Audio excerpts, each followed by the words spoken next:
আসসালামু আলাইকুম প্রিয় দর্শক, আশা করি আপনারা সকলে সবার পরিবার নিয়ে খুব ভালো আছেন। দেশ এবং দেশের বাইরে থেকে যারা আমাদের ভিডিওগুলো দেখছেন, আন্তরিক শুভেচ্ছা অভিনন্দন জানিয়ে শুরু করলাম আজকের এই ভিডিও। দর্শক, এই যে ব্রিজের নিচে যে পিলারগুলো দেখতেছেন আপনারা, এই পিলারের গোড়ায় গোড়ায় প্রচুর পরিমাণে চিংড়ি মাছ, বাইলা মাছ আর অন্যান্য প্রকারের মাছ থাকে। তো আজকে আমরা সেরকম একটি ভিডিও দেখাবো আপনাদেরকে। দেখবো যে পিলারের গোড়ায় গোড়ায় কী কী মাছ পাওয়া যায় হাত দিলেই। তো ভিডিওটি সম্পূর্ণ দেখবেন, আশা করি খুব ভালো লাগবে।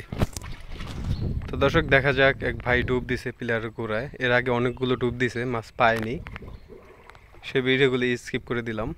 প্রচুর পরিমাণে পানি আছে এখানে, প্রায় 6 থেকে 7 হাত।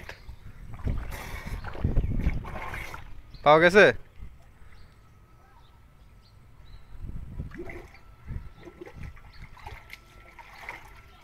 একটা পাওয়া গেছে দর্শক, আপনারা দেখেন, বড় সাইজের একটি চিংড়ি মাছ। একটা অনেকক্ষণ পরে।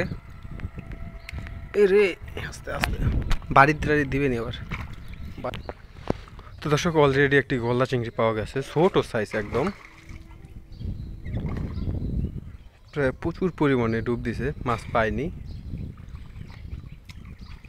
একটা পাওয়া গেছে লাল কাটালি, তাও ছোট একদম। উপর দিকে মেলা এটা দিয়ে দাও।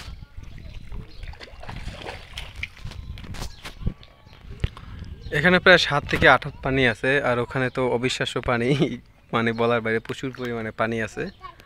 তো এখানে উনি ডুব দিছে প্রায় অনেকক্ষণ আগে, মনে হয় মাছ পাওয়া গেছে। উফ, বাইলা মাছ পাওয়া গেছে দর্শক একটা। ওরে বাইলা ভাই, ও হো হো হো হো, কি লাড়াচাড়া। রঙ্গির ভিতরে নিতে আসি।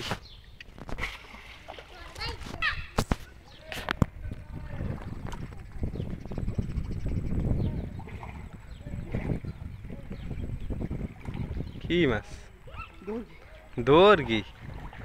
দর্গি মাছ পাওয়া যায়? চিংড়ি মাছ রেখে দর্গি মাছ ধরবো? দাও, তারপর লাভ দিবেনি আবার, আমার ডর করে, উড়ে গেলে শেষ।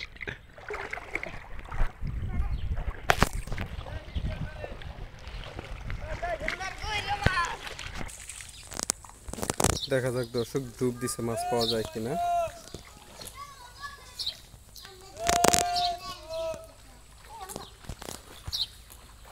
প্রায় অনেকক্ষণ হয়ে গেছে ডুব দিছে।